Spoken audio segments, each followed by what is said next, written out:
بسم الله الرحمن الرحيم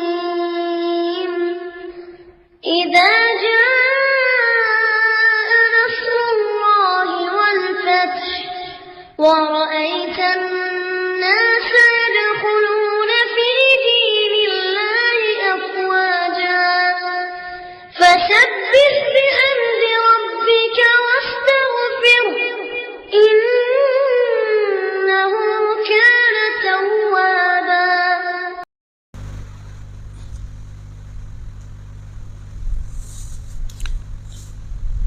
السلام عليكم ورحمة الله وبركاته. إن الحمد لله نحمده ونستعينه ونستغفر ونعوذ بالله من شرور أنفسنا ومن سيئات أعمالنا من يهده الله فلا مضل له ومن يضلل فلا هادي له وأشهد أن لا إله إلا الله وأن محمدا عبده ورسوله وما بعد. கணியத்திற்குரிய எல்லாமல்ல அல்லாஹ்வின் நல்லடியார்களே, அல்லாஹுடைய கிருபையினால் சுபுஹ் தொழுகையை நிறைவேற்றிவிட்டு இப்ராஹிம் அலைஹிஸ்ஸலாம் அவர்களுடைய பிரார்த்தனைகளை அன்னார் அல்லாஹ்விடத்தில் செய்த பல அழகான அற்புதமான ஆழமான அர்த்தங்கள் கொண்ட பிரார்த்தனைகளை நாம் தொடர்ச்சியாக பார்த்து வருகிறோம். நேற்று வரைக்கும் 4 துவாக்களை நாம் பார்த்திருக்கின்றோம். இன்றைக்கு சூரா அஷ்-ஷுஆரா என்ற அத்தியாயத்தில் 83வது வசனத்திலிருந்து 87வது வசனம் வரைக்கும் இப்ராஹிம் நபியுடைய பிரார்த்தனையை அல்லாஹ் ரப்பல் ஆலமீன் இந்த வசனங்கள்ல சொல்லி காட்டுகின்றான். இந்த வசனத்துடைய சாராம்சம் என்னன்னு கேட்டீங்கன்னு சொன்னா, இப்ராஹிம் நபி செய்த அந்த பிரார்த்தனையுடைய சாராம்சம், முதல்ல இப்ராஹிம் நபி அல்லாஹ்விடத்துல ஞானத்தை கேட்கிறாங்க, ஹுக்மன் ஞானத்தை கேட்கிறாங்க. ரெண்டாவது, பின்னாடி வரக்கூடிய மக்களிடத்துல ஒரு நல்ல பெயரை, எனக்கென்று ஒரு நல்ல பெயரை ஏற்படுத்துவாயா என்று அல்லா இடத்துல கேட்கிறாங்க. பின் வருவோரில் நற்பெயரை எனக்கு ஏற்படுத்துவாயன்னு கேட்கிறாங்க. அதுக்கப்புறம் நல்லவர்களோடு என்னை சேர்த்து வை அப்படின்னு கேட்கிறாங்க. தீய மக்களோடு இல்லாம நல்லவர்களோடு என்னை சேர்த்து வைப்பாயான்னு கேட்கிறாங்க. அதுக்கப்புறம் என்ன கேட்கிறாங்கன்னா, நாளை மறுமை நாளில் சொர்க்கத்துல அந்த சொர்க்கத்துக்கு உரிய வாரிசுகளில் ஒருவராக என்னை ஆக்கு அப்படின்னு கேட்கிறாங்க. அடுத்தது என்ன கேட்கிறாங்கன்னா, தன்னுடைய தந்தைக்காக துவா செய்யறாங்க, தன்னுடைய வாப்பாக்காக நினைச்சாங்க துவா செய்யறாங்க. ஏன்னா தந்தை வழிகட்டில தான் இருக்கிறாங்க, ஆனாலும் கேட்கிறாங்க. அதுக்கப்புறம் அல்லாஹ் என்ன செஞ்சிடறான், அப்படி கேட்க கூடாதுன்னு சொல்லிடுறான். அப்படி கேட்கும் போது சொல்றாங்க, நாளை மறுமையில என்னை இழிவுக்குள்ளாக்கி விடாதே, என் தந்தையை நீ கண்டிக்கும் முகமாக தண்டிக்கும் முகமாக என்னை இழிவுக்குள்ளாக்கி விடாதே அப்படின்னு நினைச்சாங்க கேட்கிறாங்க. இந்த பிரார்த்தனைகள்ல சில விஷயங்கள் நம்ம கேட்க முடியாது. ஏன் கேட்க முடியாதுன்னா, அதுல நமக்கு முன்னுதாரணம் இல்லை. தன்னுடைய நெருங்கிய உறவினர்கள் யாராக இருந்தாலும் சரி, பெற்றெடுத்த பெற்றோர்களாக இருந்தாலும் சரி, நெருங்கிய உறவினர்கள் இருந்தாலும் சரி, அவர்கள் இணை வைக்க கூடியவர்கள் என்று தெரிந்த நிலையில அவர்களுக்காக என்ன செய்ய முடியாது, நாம மறுமைக்காக துவா செய்ய முடியாது. இது நபிக்கும் தகாது, எந்த மூமினான ஆணுக்கும் பெண்ணுக்கும் தகாது. அப்போ நம்முடைய பெற்றோர்கள் இஸ்லாத்துல இருக்கணும், அதுவும் இணை வைப்பு கொள்கையில் இல்லாம இருக்கணும், தூய்மையான நேர்வழியில் இருக்கணும். அப்பனா தான் செய்ய முடியும், துவா செய்ய முடியும். மறுமைக்காக, உலகத்தோட விஷயத்துக்காக துவா செய்யலாம். எங்க வாப்பா அம்மாவுக்கு நேர்வழி காட்டு அப்படி துவா செய்யலாம். எங்க வாப்பா அம்மாவுடைய கஷ்டங்கள் நீக்கணும் அப்படி துவா செய்யலாம். வாப்பா அம்மாவுடைய ஆரோக்கியத்துக்காக துவா செய்யலாம். நாளை மறுமையில் அவங்களை மன்னிச்சு என்ன செய்ய முடியாது, துவா செய்ய முடியாது இறந்த பிறகு. அப்ப இது நபிமார்களுக்கே கிடையாது. ஒரு முறை அல்லாஹ்வுடைய தூதர் ஸல்லல்லாஹு அலைஹி வஸல்லம் அவர்கள் அல்லாஹ்விடத்தில் அனுமதி கேட்டாங்க. யா அல்லாஹ், என்னுடைய தாயாருக்காக நான் பாவ மன்னிப்பு கேட்கலாமா அப்படின்னு கேட்டாங்க. அல்லாஹ் கூடாதுன்னு சொல்லிட்டான். சரி, போய் பார்த்துட்டாவது வரலாமா, என் தாயாருடைய அந்த மன்னரை நான் பார்க்கலாமா அப்படின்னு கேட்டாங்க ரசூலுல்லாஹ். அல்லாஹ் அதுக்கு அனுமதி கொடுத்தான். ரசூலுல்லாஹ் போய் என்ன செஞ்சாங்க, போய் பார்க்கறாங்க. சுத்தி சஹாபாக்கள் நிற்கிறாங்க, பார்த்துட்டு அழுகுறாங்க ரசூலுல்லாஹ். அந்த ஹதீஸ்ல எப்படி வருதுன்னா, எங்களை எல்லாத்தையும் ரசூலுல்லாஹ் அழுவ வச்சுட்டாங்க, இந்த தாய்க்காக பாவ மன்னிப்பு கேட்க முடியல பாருங்க. சுப்ஹானல்லாஹ். கண்மணி நாயகம் ஸல்லல்லாஹு அலைஹி வஸல்லம் அவர்களுக்கே என்ன செய்ய முடியல, தன்னுடைய பெற்றோர்களுக்காக துவா செய்ய முடியலன்னு சொன்னா, இதான் அல்லாஹ்வுடைய ஸ்டைல். ஏன்னா இணை வைப்பு அல்லாஹ் அப்படி பார்க்கறான். இணை வைப்பு வச்சுட்டாங்கன்னா முடிஞ்சிச்சு, அவன் என்னுடைய விரோதி. நூஹ் நபி கூட பாசத்துல கேட்டாங்க. அழிக்கக்கூடிய நேரத்துல நூஹ் நபி தன்னுடைய மகன் இஸ்லாத்துக்கு வரல. அந்த அழிவுகள் நடக்கக்கூடிய நேரத்துல அவன் வேற இடத்துல இருக்கிறான். அப்ப நூஹ் நபி கேட்கிறாங்க, இறைவா என் மகனாச்சுன்னு கேட்கிறாங்க. அப்ப அல்ல, ஆமா உன் மகன் தான் ஏத்திக்கிங்க அப்படின்னு சொன்னானா. யார் உன் மகன்? அவன் உன் குடும்பத்தை சேர்ந்தவனே கிடையாது, அவன் என்னுடைய விரோதி. அவனுக்காக நீ துவா செய்ய கூடாது. இது அறிவினர்களில் ஒருவரா நான் உன்னை பார்க்கிறேன் அப்படின்னு அல்லாஹ் சொன்னான். நூஹ் நபிட்ட என்ன சொன்னானா, இது மாதிரி அறிவில்லாத செயல் என்று கேட்காத அப்படின்னு அல்லாஹ் என்ன செய்றான், அப்ப சொல்லி காட்டுறான்.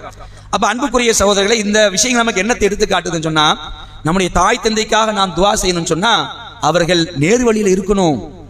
மறுமைக்காக, மறுமையில எங்க அம்மாவும் அப்பாவும் நரகத்துக்கு போயிடக்கூடாது, நாளை மறுமையில சொர்க்கத்துக்கு தான் போகணும்னு சொன்னா அவங்க நேர்வழியில் இருக்கணும்.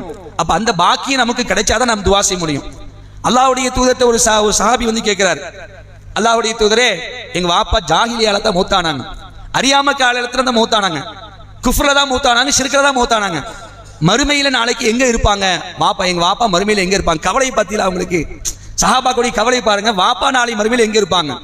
நமக்கு இந்த மாதிரி கவலைலாம் இருக்கா? இந்த மாதிரி கவலை இருக்கணும். இந்த உலகத்துல எப்படியோ அடியோ கஷ்டமோ நஷ்டமோ துயரமோ துன்பமோ பட்டாலும் சரி, மறுமையில வாப்பா அம்மா நல்லா இருக்கணும், சொர்க்கத்துல இருக்கணும். அப்ப அந்த ஆசையில தான் வந்து கேட்கறாங்க, எங்க வாப்பா நாளை மறுமையில எங்க இருப்பாங்க? ஒத்த வரையில ரசூலுல்லாஹ் பதில் சொல்லி அனுப்புறாங்க.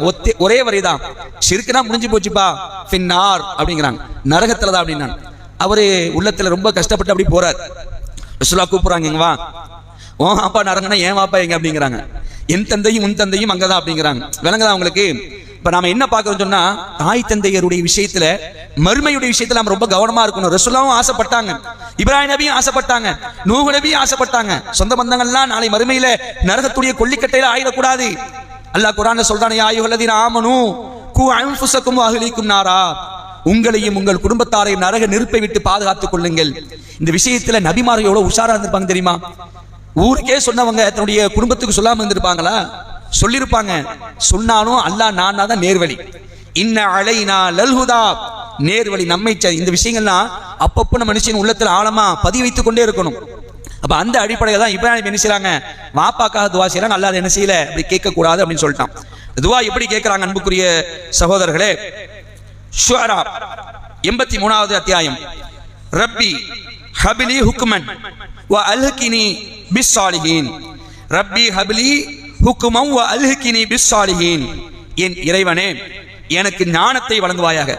இப்ராஹிம் நபியுடைய ஞானம்லாம் நம்மளாம் பக்கத்துல போய் நிக்க முடியாது. இப்ராஹிம் நபி ஞானம் இல்லாதவங்களா? அவங்கள மாதிரி ஞானத்துலனா அடிக்க முடியாது. வேகத்தோடு பிரச்சாரம் பண்ணுவாங்க, அதே சமயத்துல விவேகத்தோடு பிரச்சாரம் பண்ணுவாங்க, அறிவுபூர்வமா பிரச்சாரம் பண்ணுவாங்க, மண்டையில உரைக்கிற மாதிரி என்ன செய்வாங்க, பிரச்சாரம் பண்ணுவாங்க. ஆமா சரிதானே அப்படின்னு கேட்கிற மாதிரி இருக்கும். அப்ப அந்த சிலைகள்லாம் இப்ராஹிம் நபி எல்லா சிலையும் உடைச்சிட்டு ஒரு சிலையை மட்டும் வச்சிருவாங்க.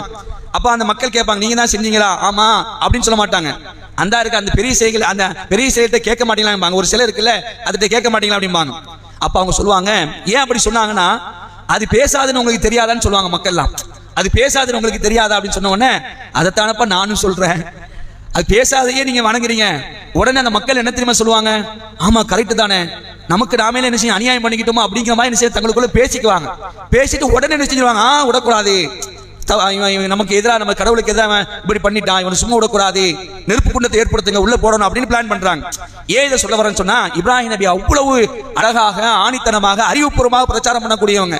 அவங்களுக்கு ஞானம் இருந்துச்சு, ஆனால் என்ன செஞ்சாங்க, தன்னுடைய தன்னடக்கத்தை காட்டுறாங்க. இறைவா எனக்கு நீ ஞானத்தை தா, ரப்பி ஹபிலி ஹுக்மன் வ அல்ஹினி பிஸ்ஸாலிஹீன், என் இறைவனே எனக்கு ஞானத்தை வழங்குவாயாக, நல்லவர்களுடன் என்னை சேர்த்து வைப்பாயாக அப்படின்னு கேட்கிறாங்க. அடுத்து கேட்கிறாங்க, வ அஜ்அல்லி லிசான சிதுகின் ஃபில் ஆஹிரீன், பின்வருவோரிடம் எனக்கு நற்பெயரை ஏற்படுத்துவாயாக, பின்னாடி வரக்கூடிய மக்களிடத்துல எனக்கு நல்ல பெயர் ஏற்படுத்துவாயா. அல்லாஹ் ஏத்துக்கிட்டான். அப்படிதானே? இப்ராஹிம் நபிக்கு சாதாரண ஒரு தரஜா கிடையாது. சுப்ஹானல்லாஹ், ஏறத்தாழ 5000 வருடங்களுக்கு முன்னாடி வாழ்ந்த ஒரு இறை தூதர். இன்னைக்கு வரைக்கும் என்ன செய்யணும், ஞாபகப்படுத்திட்டு இருக்கிறோம். அல்லாஹும்ம ஸல்லி அலா முஹம்மதின் வ அலா ஆலி முஹம்மதின் கமா ஸல்லைத அலா இப்ராஹீம் வ அலா ஆலி இப்ராஹீம் இன்னக ஹமீதும் மஜீத் துஆ செய்றோம். நம்முடைய தூதருக்காக, நபிகள் நாயகம் ஸல்லல்லாஹு அலைஹி வஸல்லம் நாம எப்படி துஆ செய்றோம், இறைவா இப்ராஹிம் நபிக்கு இப்ராஹிம் நபியுடைய குடும்பத்துக்கு நீ அருள் புரிஞ்சியா இல்லையா, அது மாதிரி எங்க தூதருக்கு எங்க தூதருடைய குடும்பத்துக்கு நீ அருள் புரிவாயா அல்லாஹ். அந்த இப்ராஹிம் நபிக்கு இப்ராஹிம் நபியுடைய குடும்பத்துக்கு நீ பரக்கத் செய்தது போல முகமது அவருடைய குடும்பத்தாருக்கு நீ பரக்கத் செய்வாயா அல்லாஹ் என்று இன்னைக்கு கேட்கிறவங்க. 5000 வருடங்களுக்கு முன்னாடி வாழ்ந்த ஒரு இறை தூதரை பேரை சொல்லி இன்னைக்கு கேட்கிறேன்னா, அப்ப அல்லாஹ் இந்த துஆ ஏற்றுக்கிட்டான்.